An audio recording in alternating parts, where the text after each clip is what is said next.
Good morning everyone, welcome back to my YouTube channel. I hope आप सब ठीक होंगे और अपना स्टडी बहुत अच्छे से कर रहे होंगे।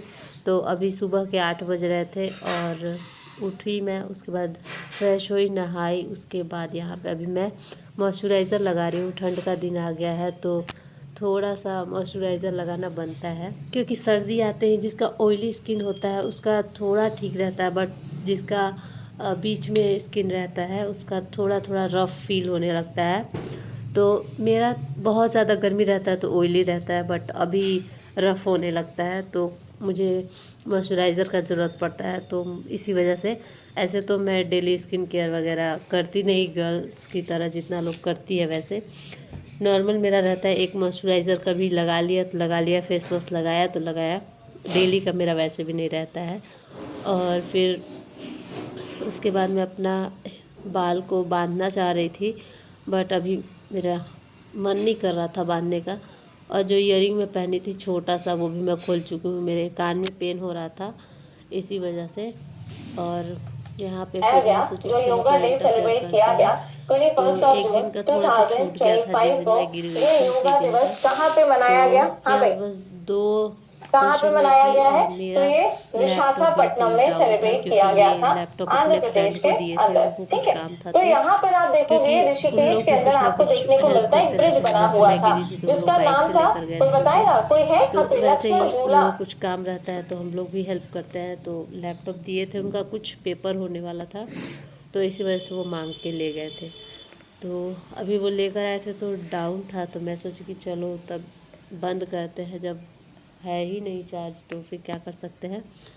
और टेबल पे मैं रहती थी तो डायरेक्ट चार्ज लगा लेती थी, बट मुझे उठना नहीं है तो बेड से तो दूर पड़ रहा है इसी वजह से। और मेडिसिन आप लोग देख सकते हैं, ये जो है कलरफुल वो कैल्शियम का है, बाकी सब दर्द का, गैस का और जो भी है सारा दवा है।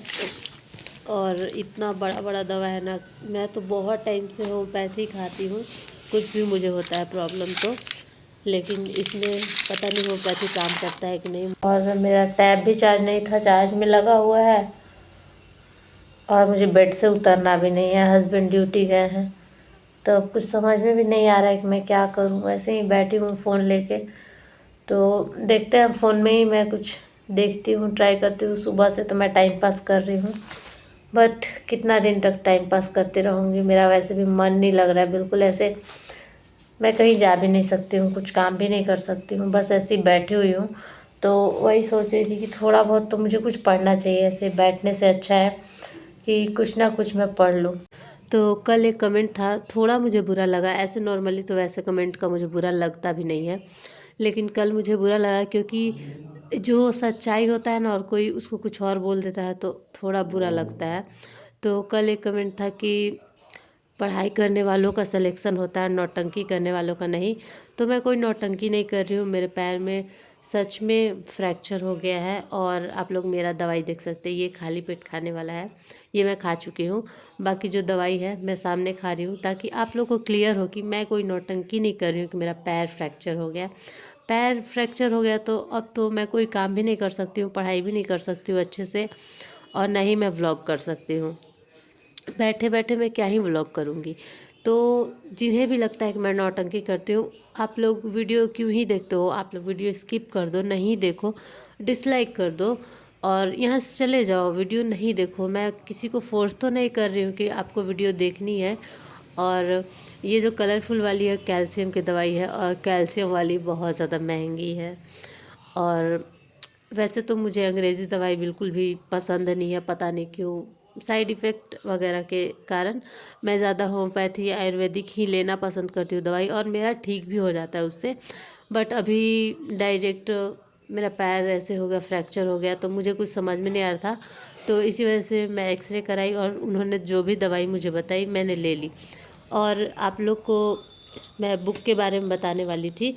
ये कोई स्पॉन्सर वीडियो नहीं है, मैं मंगाई थी तो मैं सोची कि चलो आप लोग से शेयर कर देती हूँ। आप लोग ने बोला था, तो ये वाली बुक है। आप लोग ने बोला था कि कवर दिखा दीजिएगा प्लीज़।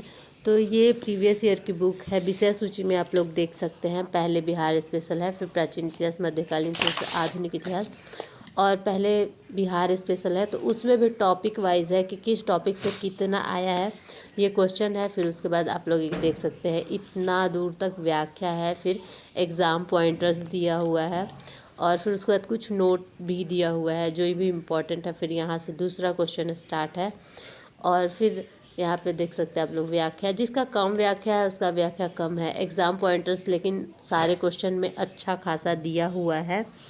तो ये बुक मुझे काफ़ी अच्छा लगा। और यहाँ पे आप लोग QR कोड देख रहे हो, आप लोग वीडियो देख सकते हो अगर कुछ समझ में ना आए तो, उसके लिए दिया हुआ है।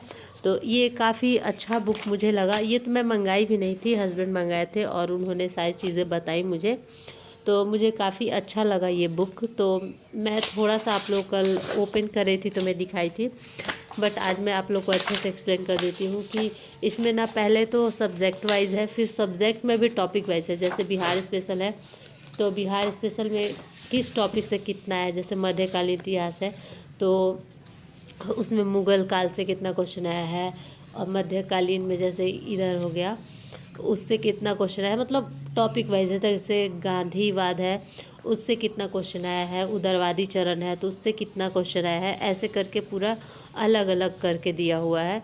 तो ये आप लोग के लिए काफ़ी हेल्पफुल हो सकता है। जिससे भी नया लेना हो, जिसके पास पुराना हो वो क्यों ही लेगा, मैं सजेस्ट नहीं करूँगी कि अगर आपके पास है तो लेने की कोई ज़रूरत नहीं है, नहीं है। और अगर आप बिगिनर हैं, आप नया प्रिपरेशन स्टार्ट करने वाले हैं तो आप लोग ले सकते हैं, अच्छा बुक है। और इसमें 38वीं से 70वीं तक दिया हुआ है और काफ़ी अच्छा बुक है। और इसका प्राइस मैं एंड में बता दूंगी, अभी मुझे खुद पता नहीं है, पूछना पड़ेगा। और मेरे हस्बैंड अभी नहीं है जब मैं वॉइस ओवर कर रही हूँ। तो यहाँ पे देख सकते हैं आदमी की इतिहास है, तो इसमें गवर्नर जनरल से कितना क्वेश्चन आया है, गवर्नर जनरल और वायसराय से। और इसमें पूरा अच्छे से व्याख्या दिया हुआ है, व्याख्या तो आपको बहुत अच्छा लगेगा। और एक और ख़ास बात है कि इसमें ना कोई भी क्वेश्चन ऐसा नहीं है जो रिपीट में है।